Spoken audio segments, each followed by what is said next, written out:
Hey there, how are you doing? Cynthia Ray here, and today I'm going to be coming to you and speaking about consistency. So I know for me in the past, consistency has been a struggle. And when I think of the word consistency, what comes to mind first is actually when the kids were little and we were being taught about parenting and the importance of consistency when parenting your children. So I remember, talking to other moms at the park or just moms at the preschool or even going to parenting classes, actually even pet training. When we were doing dog training with our dogs, um, one of the things that the teacher really explained and really told us why it was so important was consistency and being consistency with your dog training and what you say and what you do and making sure that what you say is what you're going to do and what you do is what you say and it all matches up. So consistency is huge. I know for me it's been challenging in certain areas. I'm very consistent. I'm sure you might find yourself with that too. In certain areas of your life you may be really disciplined and really consistent, and if you didn't catch my video before, even my blog post from last week, I talked about being disciplined, the difference between discipline and motivation. So take a look at that, and that'll really actually tie into what I'm talking about today about consistency. So being consistent actually means it's a quality or fact of staying the same at a different time. So doing something regularly at a different time. Right? So let's talk about exercise. So that would be you exercise Monday, Wednesday, Friday. It's a different day, but it's the same thing, exercise. It could be different workout or whatever, but you're being consistent. You're saying Monday, Wednesday, and Friday, I'm doing this, or on Mondays, I do strength training. That's consistent because on Mondays, it's a different Monday, but you're doing the same thing consistently on Mondays. And I know for me personally, another thing that I've been doing is I've been setting an intention to be consistent about when I'm doing planning for homeschooling. So on Monday, class begins, and I decided on Wednesday evenings, when everybody's in bed and I can watch a show, I'll do my classroom planning. But I also have found too that it's challenging sometimes because sometimes on Monday nights or Wednesday nights, I'm exhausted and I have like no brain power or brain energy to do it. So that's okay. So what you're going to learn today is that even though you set up a time of consistency, that you want to take out judgment and negative self-talk and just set up another time to do it, but making sure that you're completing that task anyway. So a lot of times we fall out of consistency because of negative self-talk. So anyway, so let me go back a little bit. So the purpose of consistency is to feel a sense of predictability and reliability. So that's especially true in relationships, or whether it's with your spouse, with a friend, with a family member, with your children. When you're consistent and predictable with relationships, there's a sense of security that comes into play, right? So with your kids, and I'm sure with yourself, you might even be able to understand this, but when you're giving your kids a consistent schedule in the morning for the morning wake up routine, and then get ready for school and go to school or homeschool, whatever you're doing, and then you have pickup time at a certain time, and then you might have a routine or ritual certain days of the week. Maybe it's a practice after school, or you come home and do something, or grab a snack after school, and then bedtime routine, and so on. So, and especially with yourself, when you have a routine for yourself, it just feels comfy and secure, and you feel more control of your day when you have a routine, right? So the thing is, the reason why staying consistent, that I've really kind of dug into my mind and try to understand this, but I think one of the most challenging things to maintain consistency is getting out of the way of yourself, right? So it's really easy to self-sabotage ourselves because we may already have in our minds that we can't do it, or this is going to be too hard, or even if I'm really going to get after it, I'm going to do it this time. But maybe your expectations are too high. And especially when you're not seeing results from your consistency, it's really easy to throw in the towel and give up, right? So it's really important to acknowledge the feelings that you're having when you're trying to be consistent in a certain area of your life, whether it's parenting or meal planning or eating breakfast daily, you want to make sure that your expectations can meet what you can actually do.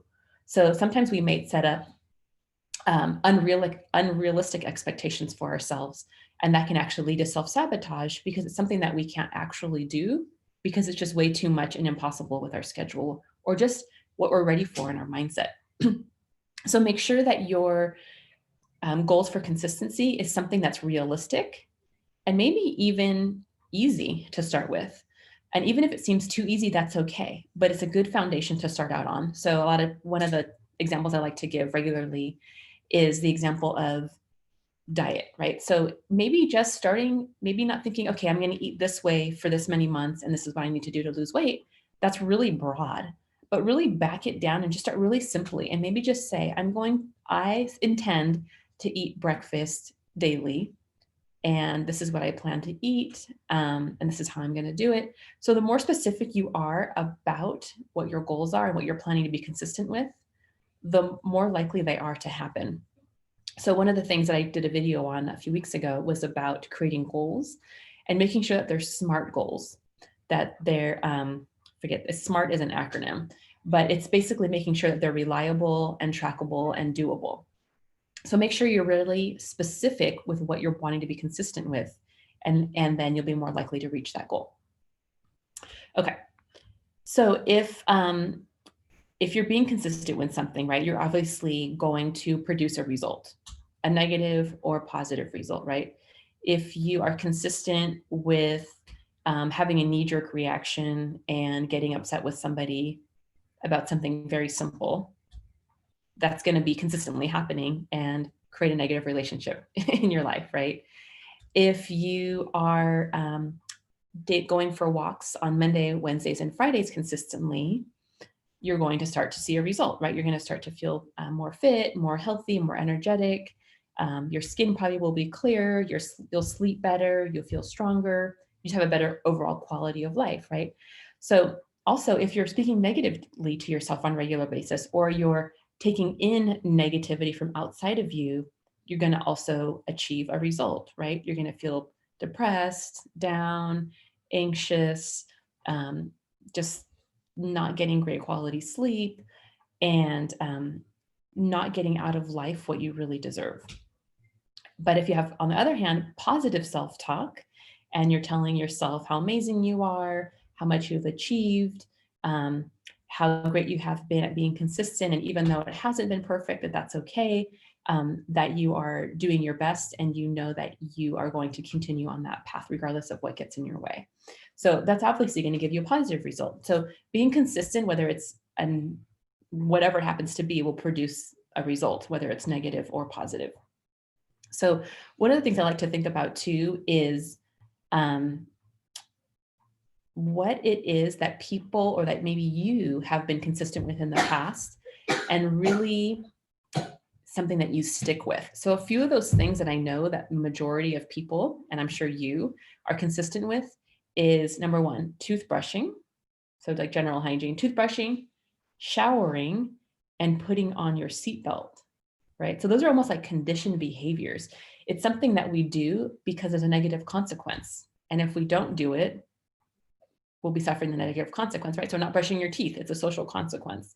And also, there's something amazing about toothpaste and about toothbrushing. The toothbrush industry or toothpaste industry knows that that minty flavor provides an immediate positive result.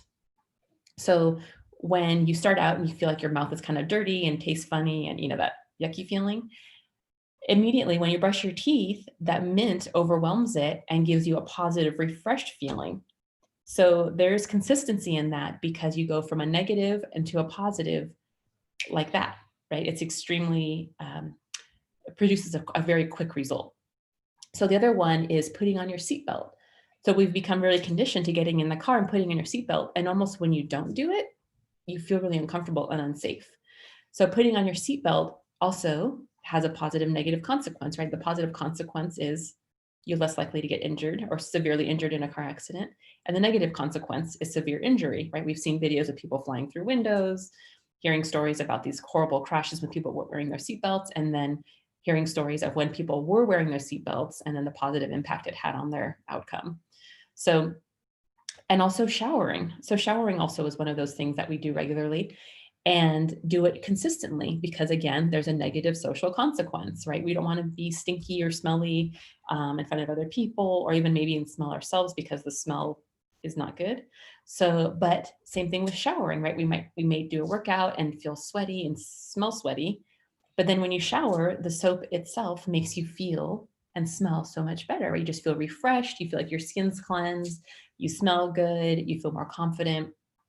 And so there's a really positive consequence with that that overwhelms the negative, right? So in order to stay consistent with something, you have to have a strong reason why you're doing it. And it has to be a strong enough negative consequence and positive consequence for you to continue in that action, right? So whatever it is you want to do, if it's, for example, meal planning, if meal planning is really important to your family because maybe the inconsistency in meal planning has created, the need just to go and reach for whatever with for your maybe make whatever for your kids, make whatever for you and your spouse, and now you have maybe at risk for certain health problems, digestive issues, diabetes, whatever it may be because of the inconsistency in our lack of meal planning. But once you realize that, oh man, we are not feeling well when we eat this way, we're spending a lot of money, that's another consequence is financial. I need to do something different. So the importance of meal planning.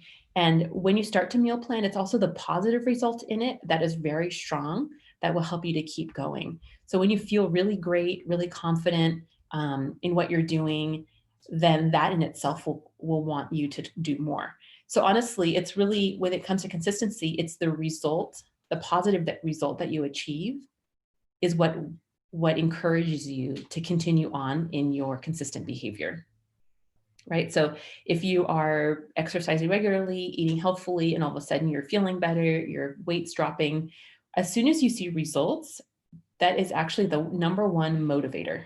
Having results is a number one motivator, and lack of results is a number one discourager, right? So you're working really hard and nothing's changing, and it's so discouraging. And after a while, you're like, why am I working so hard and not seeing a result? Forget it. So either people throw in the towel or they pivot and do something different to produce the result they're looking for. Right. So, all right. So here's some tips on staying consistent. So I'm going to read my little list here to you. So one of the tips is, like I said, knowing why you're doing what you're doing and why it's so important to you and what are the consequences if you don't do it. So my number one tip is to know why you're doing what you're doing and why you want to be consistent at that particular thing and what the negative and positive consequences could be. That'll help you to stay more consistent. Another one is to be intentional, to set a daily intention for what it is that you want to achieve. So let's say, for example, your intention is to exercise on Mondays, Wednesdays, and Fridays. So maybe on Sunday night, before you go to bed, set your intention. So you could say, okay, tomorrow morning, I'm going to wake up at 5:30. And at 5:30, I'm going to get up, I'm going to brush my teeth, I'm going to get my workout clothes on, I'm going to take my supplements, grab a snack and some water, and head out to do my workout, or press play at home and do your workout at home, or jump on your treadmill, whatever it might be, or go for a walk outside. So when you can plan and set an intention before you do the activity, whatever it happens to be that you want to be consistent with, set an intention in advance and it'll be in your mind already and you'll be ready to go. So doing things off the cuff rarely produce a long-term result, right? So know in your mind, as you start to learn new behaviors and establish new behaviors, have a plan in advance for what you're going to be doing so that way you end up producing the result that you want. Okay, and also you want to make sure that whenever you are moving through new behavioral patterns, you always want to make sure to celebrate your victories. That's huge, right? So whether it's a small one, whether it's something big, make sure to celebrate. Give yourself a pat on the back. Acknowledge yourself for something that you did that is maybe out of your comfort zone, or maybe you're not normally consistent with something and you're noticing, wow, this feels really good. I'm doing really great. So make sure, to celebrate your consistency, celebrate your results. All right. And make sure also to focus on the positive things that you're doing, like I said, and then learning from the negative ones to help you. And also make sure to avoid, excuse me, judging or shaming yourself about what you didn't do. And instead, jump back in, remembering the things that you did that were amazing. Um, just knowing that in the process of making change or creating consistency in your life, there's going to be setbacks. You're not going to be perfect. Avoiding, you making sure to avoid that attitude of perfectionism or character trait of perfectionism, because when anybody is creating a new behavior change or a new set of behaviors and creating consistency to achieve that, there's going to be setbacks. That's just the way it works. There's going to be setbacks when you're trying to move forward. And actually, those setbacks in research have shown that it helps people to propel even further forward. So let's say you are regularly exercising Monday, Wednesday, and Friday for a few weeks in a row, and then all of a sudden you just wake up in the morning or you're not feeling like it. And you're just like, oh, I feel sluggish today. I just don't want to do it today. And you don't, which is fine. Acknowledge that, think, oh, I just wasn't feeling up for it today. I just really need a break today. That's totally fine. Maybe you can just do it later in the day or the next day. So making sure that you understand that there are going to be days where you're not going to do it perfectly, but having a backup plan, being more gracious to yourself and encouraging yourself for what you've been doing right. And then moving forward, knowing that those setbacks are actually going to move you further ahead as long as you jump back in. Right. So yeah, just really make sure that you're watching your negative self-talk and in order to keep yourself from throwing in the towel and helping yourself to move forward. So anyway, that's all I have for today about consistency, but really make sure that you are being intentional about what you're doing, knowing why you're doing it, celebrating your small victories, and avoid judging and shaming yourself, but instead allowing those setbacks to help you move forward.